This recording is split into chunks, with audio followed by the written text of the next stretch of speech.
It's so beautiful. You feel so free. Turn left, turn right. It's all good.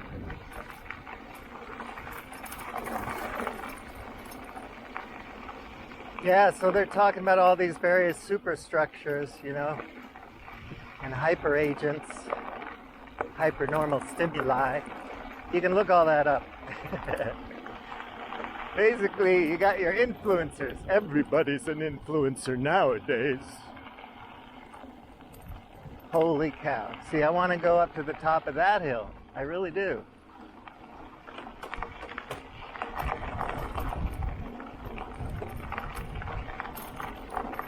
I have to.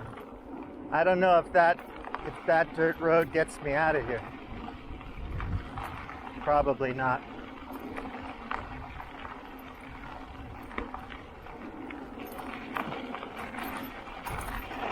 And then, of course, something that I always hype, you know. Oh, shit. Oh, no. Damn, that sucks. So, yeah, culture, right? So, it emerges out of human interactions. And at a certain scale, it becomes a superstructure of memes, thoughts, ideas, ideologies, belief systems, and so on. Art, music, ritual. And from that, you know, emerges other things to manage surplus. Jurisprudence, like Schmuckenberger pointed out. Something everybody knows, but, you know, they say it so much better. And governments, monarchies, ways of managing the plebs and the proles. Labor-saving devices, human beings.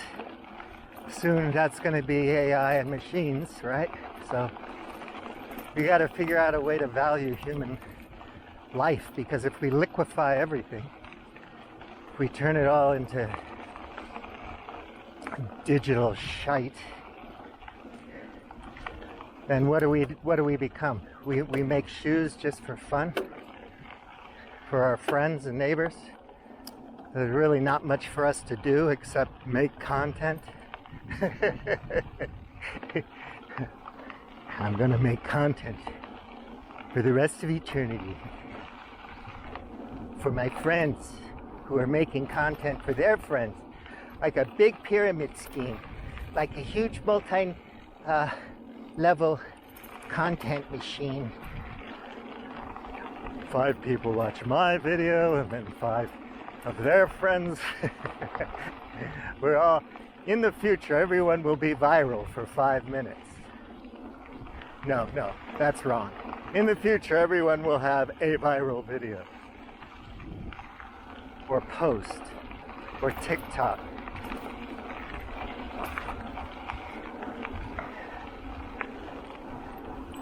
Yeah, so, what am I gonna do? I'm getting further and further away.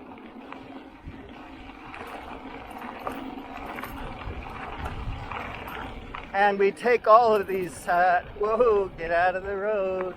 I hate these damn trucks. They freak the shit out of me. So I can get down from here. I saw a truck.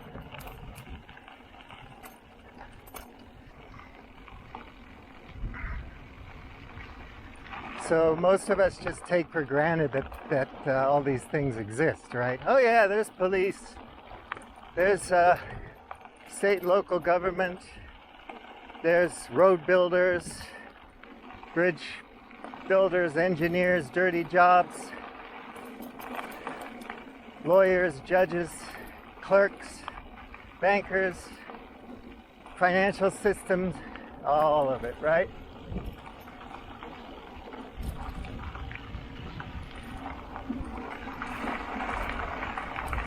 iPhones, we don't know how any of it works. I keep saying that. You know, it's all a black box. So the whole integrated knowledge of various systems and how they work together to produce social and political and cultural outcomes are a black box to most of us. You may know something about something, but you don't know how it all fits together. That's why I keep mentioning the puzzle with only two obscure colors, right? Light blue and electric pink, for example. You're trying to build a jigsaw puzzle. Well, Schmachtenberger's jigsaw puzzle is at least three-dimensional. I don't know about his spiritual state, but what happens to him when he takes his nootropics and then drops a tab of acid. But anyway, he's a pretty switched on man.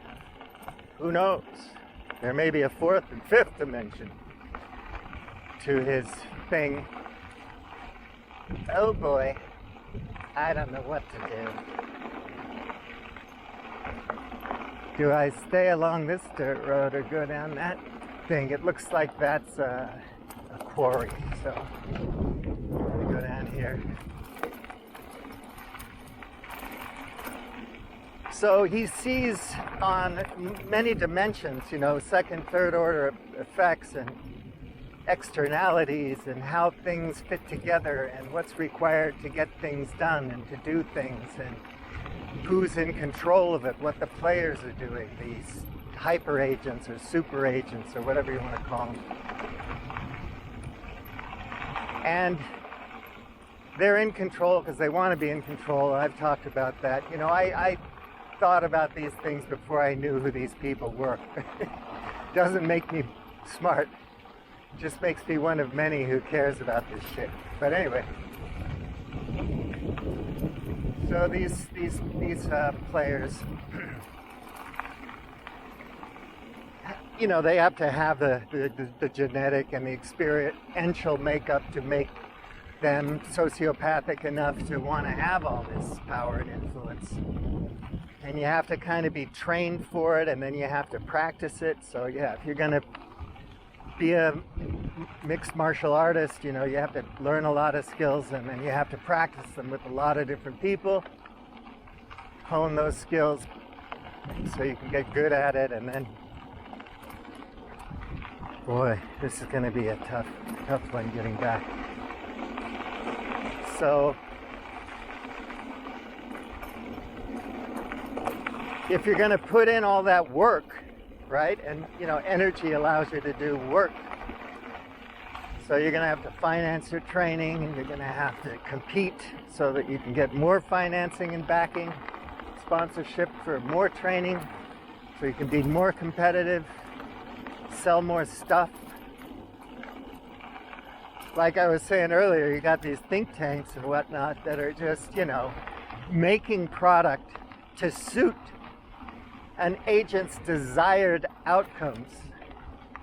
It has nothing to do with truth. It has nothing to do with science or anything real in terms of like, well, it is real, but it's not altruistic. It's not purely utilitarian. There's no virtue to it. There's not even any morality to it. It's just this is what I want to get or accomplish, and I need product to convince people that this is important for me to have.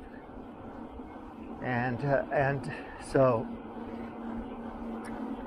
we have all these public-private partnerships and think tanks and lobbyists and experts who are careerists. They're in it for the money, for their limited power and agency, the limited power and agency that they can grift off of the bigger agents.